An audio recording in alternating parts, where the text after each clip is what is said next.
উহুদের দিন, যেদিন উহুদের যুদ্ধের ডঙ্কা বেজে উঠে বিশ্ব নবী উহুদের ময়দানে পৌঁছে গেছেন, হযরতে তালহা, সাহাবীটার নাম হযরতে তালহা, রাসূলের দিকে তীক্ষ্ণ দৃষ্টিতে তাকিয়ে আছেন। বিশ্ব নবী যে বর্মাটা পরেছিলেন অনেক ওজন, অনেক ভারী, লোহার জামা পরে আছেন, হাতে পায়ে বর্মা, মাথায় লোহার হেলমেট, কিন্তু বিশ্বনবী যুদ্ধ পরিচালনা করছেন, একবার ডান দিকে একবার বাঁ দিকে, শত্রু দল কোন দিকে, সাহাবীরা কোন দিকে গেলে বিজয়ী হবে, এই চাঞ্চল্য অবস্থায় রয়েছেন। এমন সময় বিশ্বনবী একটা পাথরে উঠতে চাইছেন, যদি এই পাথরটাই উঠে যায় তাহলে মনে হয় আমি আরো কিছু নতুন জিনিস দেখব, নিশ্চয়ই পাথরটার উপরে ওঠার ব্যাপারে রসুলের প্রয়োজন আছে। কিন্তু রসুল খালি এক চান্সে অতটা পায়ের বের নিচ্ছে না, উঠতে পারছে না। মাঝে যদি একটা ছোট পাথর থাকতো, একটা যদি সিঁড়ি থাকতো, তাহলে পাথরে ওঠাটা আসান হয়ে যেত। হযরতে তালহা যখনই দৃশ্যটা দেখলেন, তালহাকে বলতে হয়নি, মাইক লাগাতে হয়নি, জালসা করতে হয়নি, তালহাকে হাদিস কোরআন দিয়ে বায়ান করতে হয়নি। তালহা বুঝে নিয়েছেন বিশ্বনবী পাথরটাই উঠতে চাইছেন, নিশ্চয়ই কোনো কাজ আছে। তাই তালহা জিহাদের ময়দান থেকে দৌড়ে গিয়ে পাথরের নিচে শুয়ে গেলেন আর বললেন, ইয়া রাসূলুল্লাহ, আমার বুকে পা দিয়ে আপনি উঠে যান। বিশ্বনবী তালহার বুকে পা রাখলেন আর বললেন, তালহা রে, তুমি নিজের জন্য জান্নাতকে অজীব করে নিলে। এই বলে পায়ে পা দিয়ে পাথরে উঠলেন। বন্ধুরে, তালহাকে বলতে হয়নি। এবার তালহা চারিদিকে তাকিয়ে দেখছে কোন দিকের অবস্থা কেমন। এমন সময় দেখছে জাবালে রুমার ভিতরে বেঈমানরা তীরন্দাজ 100-150 জন উঠে গেছে, রসুলকে লক্ষ্য করে তীর রেডি করে ফেলেছে। আল্লাহর নবী খেয়াল করেনি। হযরতে তালহা রসুলকে বের দিয়ে ধরে নিজের পেছনে করে নিলেন এবং একটা পাথরের পাহাড়ের গোয়াতে ভরে দিয়ে গর্তের মুখে দাঁড়িয়ে গেলেন আর বললেন, ইয়া রাসূলুল্লাহ, খবরদার আপনি বের হবেন না, আমি তালহা যতক্ষণ এখানে দাঁড়িয়ে আছি। বেঈমানরা তীর মারতে শুরু করেছে, তালহা বুকের উপরে তীর নিতে শুরু করেছে, দুই হাতে বেড়ে কখনো এধারে কখনো এধারে, এইভাবে তীর নিতে নিতে 180 খানা তীর তালহা খেয়েছে। তালহা সেই তীরের চাপে যখন পড়ে গেল, বিশ্ব নবীকে ঠিক ওই ফাঁকে বেঈমানরা একটা পাথর মেরে হেলমেট ঢুকিয়ে দিয়ে দাঁত ঝরে পড়ে গেল। কেউ বলে খালিদ বিন ওয়ালিদ তুলে আছাড় মেরেছিলেন। বিশ্বনবী বেহুশ হয়ে গেছে। হযরতে আলী ঢালে করে পানি আনতে গেছেন আর ফাতেমা রাদিয়াল্লাহু তাআলা আনহা খেজুর গাছের পাতাকে পুড়িয়ে দিয়ে ছাই করে রসুলের ক্ষত জায়গায় লাগানোর জন্য ব্যস্ত। এলান হয়ে গেল মুহাম্মদ মারা গেছে। মুনাফিকরা তো এলান করে দিল, সঙ্গে সঙ্গে যাদের স্বল্প ঈমান ছিল, যেমন কিছু লোক উঠে চলে গেল মালের কথা বলাতে, ওইভাবে কিছু লোক ময়দান ছেড়ে পালিয়ে গেল। চারিদিকে হই হুল্লোড় লেগে গেল। হযরত আলী এলান করলেন, হে মদিনার মুসলমানেরা, কান করে শোনো, নবী মুহাম্মদ সাল্লাল্লাহু আলাইহি ওয়াসাল্লাম জীবিত আছে, এখনো পর্যন্ত বসে আছে। এমন সময় হযরত আবু বকর দৌড়ে আসছেন। দুইখানা হুক রসুলের এখানে ঢুকে গেছিলেন, সেই হুক দুটোকে বের করার জন্য হযরতে আবু বকর রসুলের দিকে দৌড়ে এসে একটা রসুলের হাতে মাথায় হাত আর একটা গর্দনে হাত রেখে দাঁত রেডি করেছে, ওটাকে টেনে বের করবে। তালহা তীর খেয়ে রক্ত ঝরা বৃষ্টি নিয়ে ওই অবস্থায় বলছে, ভাই আবু বকর, তোমাকে আল্লাহর কসম দিছি, ওই তীরটা তুমি, ওই হুকটা তুমি আজকে বের করার হক রাখো না। আমি রসুলের খিদমত যখন শুরু করেছি, হে ভাই আবু বকর, আমাকে শেষ পর্যন্ত রসুলের খিদমতটা করতে দাও। আল্লাহর নবী আবু বকরের মাথাটা সরিয়ে দিলেন। তালহা হুটুরে এসে সটুরে এসে রসুলের দুইখানা মুখ কেটে বার করলেন। এরপরে তালহা পড়ে গেলেন। ওহুদের যুদ্ধে তালহা মরেনি, ওহুদের যুদ্ধে আল্লাহ তাকে মওত দেয়নি, ক্ষত তার শেষ হয়ে গেল, তিনি জীবিতই ছিলেন। বহুদিন পর তালহা যখন পৃথিবী থেকে বিদায় নেয়, তালহা যখন পৃথিবী থেকে চলে যায়, আল্লাহর নবী দাফনের কাজে ছিলেন। রসুলের আগে তালহা বিদায় নিয়েছেন। দাফনের কাজ, কাফনের কাজ যখন শেষ হয়ে গেল, তখন বিশ্বনবী লম্বা কবরে দাঁড়িয়ে দোয়া করলেন, তালহার না, খালি ছোট্ট করে একটা কথা বলে দিলেন।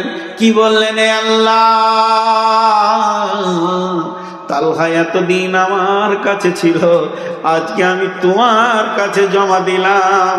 হে আল্লাহ, তুমি তোমার বন্ধু হাবিবের, তুমি তোমার বন্ধু হাবিবের, তোমার আখিরি পয়গম্বরের একটা দরখাস্ত তুমি শুনে নাও।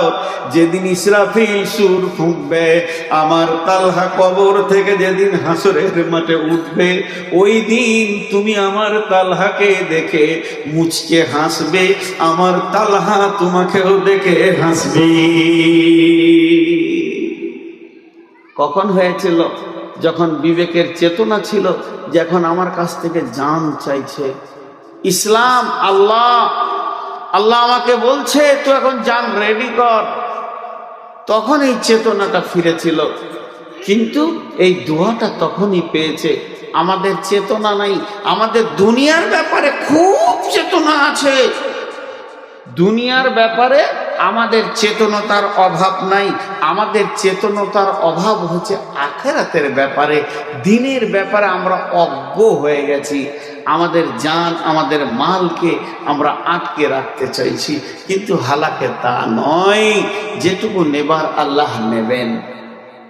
জি ভাই, আপনাদের কাছে দুটি স্যাম্পেল দিলাম, আপনারা উঠাউঠি করবেন। আমি পুরো 12টাই ছাড়বো ইনশাআল্লাহ। না, আমাকে ভালোবাসো, ভালোবাসো, এখনই ছাড়তে বলো। 490 সুগার।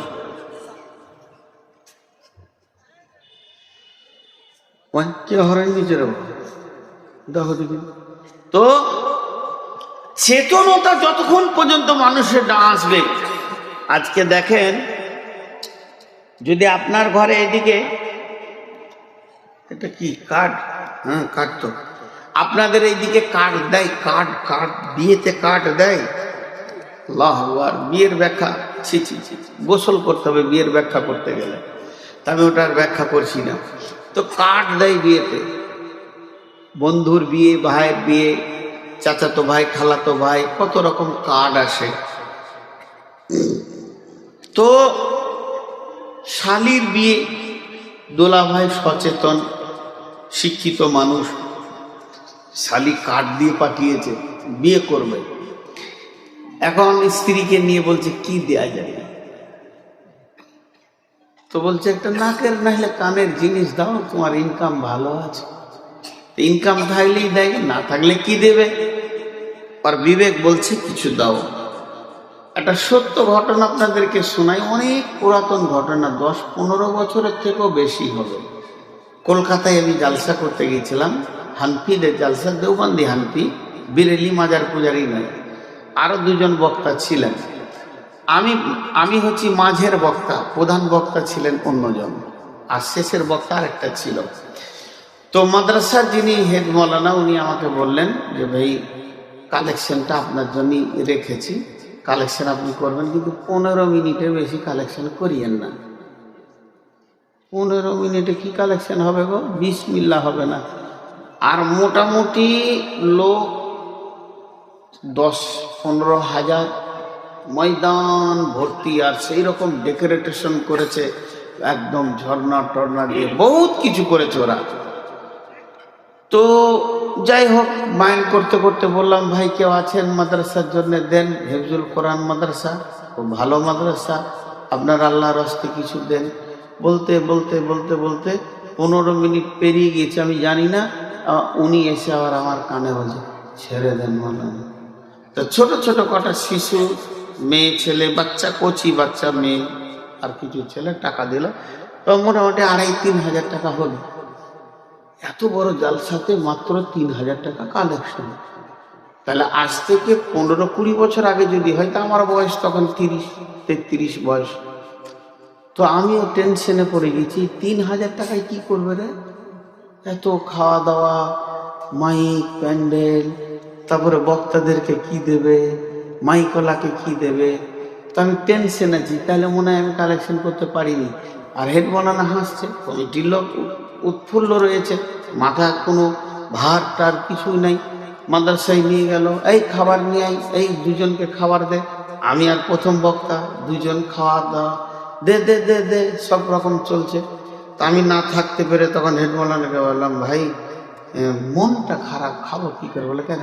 ওই 3,500 থেকে 4,000 টাকা কালেকশন, তাইতে কি করে কি হবে? বলছে ওটাই বেশি, গত বছর তো 1,500 হয়েছিল। আপনারা হাসলেন, কেন হাসলেন? যে আদায় কম হয়েছে, গত বছর 1,500 হয়েছে। তা আমি বললাম, তুই কি করে মাসে চলবে? বলে না, এই এলাকার একটা নিয়ম আছে, নিয়মটা শুনেন তো কত ভালো লাগবে। আপনারা এবার আপনার আমার লুঙ্গি খোলা যাবে ওই নিয়মটা শুনলে। ওই মাসের নিয়ম আছে যে একটা ফ্যামিলিতে যদি 10টা লোক থাকে তো 10টা কার্ড দিতে হবে, ছাপা কার্ড, এই তারিখে জালসায় আপনি আমন্ত্রিত। কিন্তু ওরা খাবে না, মাদ্রাসার একটা চাউল খাবে না, শুধু রান্না হয়েছে বক্তাদের জন্য, একটা দানা চাল খাবে না। ওই দাওয়াতটাই ওদের বুক ভরে যায়। 5 ভাই 5 ভাইকে, বাড়িতে 5টা বউ 5টা বউকে, ছেলে 10টা 10টাকে কার্ড দিতেই হবে। আর যার কাছে কার্ড পড়ে যাবে, যার হাতে কার্ড পড়ে যাবে, ও বলবে আমার কাছে এসেছে রসুলের ঘর থেকে দাওয়াত। তখনই পরামর্শ করবে কি দেওয়া যায় ফ্যামিলিতে। তো জালসা আজকে আপনাদের ক তারিখে? আজকে ক তারিখ? 6 তারিখ। 3 দিন পেছিয়ে দেন, তাহলে থাকবে ক তারিখ? 3 তারিখ। 3 তারিখ পর্যন্ত নিজের টাকা মাদ্রাসাতে দিয়ে আসতে হবে পৌঁছে। তো এই পর্যন্ত ভাই আমাদের নগদ কালেকশন 36 লক্ষ টাকা হয়েছে। এবার বলেন হাসেন, এইটা কালেকশন কে দিয়েছে? বাচ্চা ছেলেরা অনেকে আনন্দ করে দিবে, এই জন্য দিয়েছে। ওরা বলবে জালসার দিন কালেকশন করলে মাদ্রাসায় যাব না, জালসার দিন খালি বায়ানি শুনবো, টাকা যা নিবি 2 দিন আগেই নিয়ে নে, ঝামেলা চুকিয়ে এলে। তো তাহলে তাদের চেতনা কেমন? বাড়িতে কাঠ গেলেই স্বামী স্ত্রী বসে বলবে, হাগো তোমাকেও কাঠ দিয়েছে, আমাকেও যে দিয়েছে মাদ্রাসা থেকে।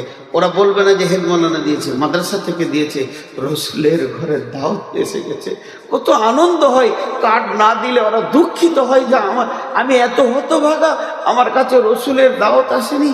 তো তখন স্বামীটা বলবে, তাহলে আমি একটা 500 টাকা দিই, তুমি একটা 500 টাকা দাও, চলো মাদ্রাসায় এটা দিয়ে আসি। মার সাথে একটা কাউন্টার রেডি থাকবে, জালসার ডেট হওয়ার পর থেকে খালি কাউন্টারের লোক লাইন দিয়ে টাকা দিতেই আছে। একটা রিক্সাওয়ালা পর্যন্ত 5,000 টাকা দিয়ে যায়। তাহলে 36 লক্ষ টাকা নগদ কালেকশন। আর এখানে এতগুলো কাগজ ধরেছে যে এত টাকা দিল, অত টাকা বললো, অত টাকা দিল, অত টাকা বললো, এত টাকা দিল, অত টাকা বললো, এই করে করে খালি 47 মিনিট কাটাইল।